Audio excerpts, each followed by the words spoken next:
As an avid whitetail hunter, I'm always looking for ways to improve my odds, to improve the property I'm hunting, or to improve the habitat right in front of where I'll be hunting in front of my stand.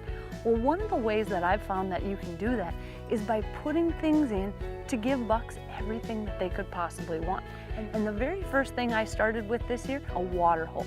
Now what this is actually a nice big black pool that you drop into the ground. We dug it all out, put it in, and then you use one of their ivy bags that you can put in the bed of your truck or even on a UTV, and you fill it with 100 gallons of water. It's a 150-gallon tank, and you can fill that entire thing up and give those deer a water source in the cover. And that's something that's so important, because when deer are looking for a food source or a water source, a big buck's always going to want to stay in cover if possible, so give them that cover right in front of your stand.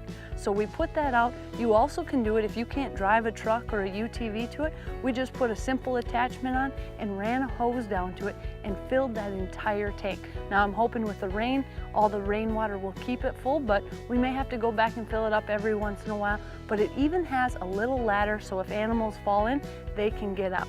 Now the next thing, now that we had the water covered, put in a nice, easy, simple food plot. You can do this without having any machinery. We did it all by hand. That way you've got a nice food source.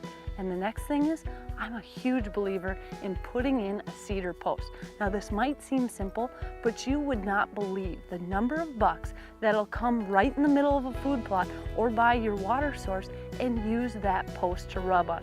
We also put a licking branch up, so that way you can make a mock scrape right below it. You can hang a scrape dripper right from it, and those deer will start using it. So what you're doing is you're creating the perfect environment right in front of your stand, and I'm a firm believer of putting that blind in early so the deer get used to it. Put it in August, September, let them get used to it, and now you've created a perfect paradise for those bucks right inside your shooting lanes.